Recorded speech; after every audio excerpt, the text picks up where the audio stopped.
زندگی کا ہر راز تنہائی میں پا لیا، جس کا بھی غم ملا اسے اپنا بنا لیا۔ غم میرا سننے کو جب کوئی بھی نہ ملا، تو رکھا سر سجدے میں اور رب کو سنا دیا۔ جب نیت کچھ اور ہو اور عمل کچھ اور ہو تو پھر قسمت کبھی نہیں بدلتی۔ آج کل رشتے بھی بس موڈ کے ہوتے ہیں، کبھی لگتا ہے کہ کسی کے لیے ہماری بڑی اہمیت ہے، اور کبھی کبھی ان کا پل میں بدلتا لہجہ اتنی تکلیف دے جاتا ہے کہ جیسے ان کے سر پہ بوجھ تھے ہم۔ اللہ تعالیٰ جب کسی کو عطا کرنے لگتا ہے تو اس کے لیے ہر بند راستہ کھول اور بے شمار رزق عطا کر دیتا ہے۔ اے اللہ، ہم سب کے لیے ہر بند راستہ کھول دیں۔ تم دعا تک خود نہیں پہنچتے، تمہیں دعا تک لایا جاتا ہے۔ تمہارے دل میں کسی چیز کے لیے دعا کا خیال آنا اور تمہارے ہاتھوں کا دعا میں اٹھنا ہی اس بات کی نشانی ہے کہ اللہ تمہیں نوازنا چاہتا ہے۔ بعض لوگ کہتے ہیں مجھ سے غلط بات برداشت نہیں ہوتی۔ در حقیقت غلط بات کو ہی برداشت کرنا ہوتا ہے، صحیح بات کو تو برداشت کرنے کی ضرورت ہی نہیں پڑتی۔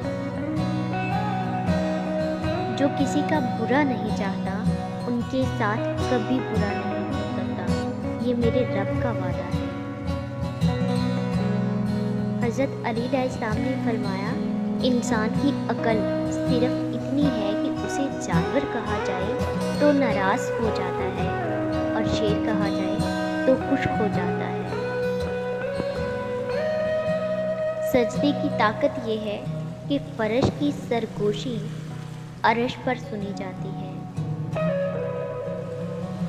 بیٹی، رحمت کا دروازہ، بخشش کا ذریعہ، جہنم کی ڈھال ہوتی ہے۔ حضرت علی علیہ السلام نے فرمایا، دنیا میں 1000 رشتے بناؤ لیکن ایک رشتہ ایسا بناؤ کہ جب ہزاروں آپ کے خلاف ہوں وہ ایک آپ کے ساتھ ہو۔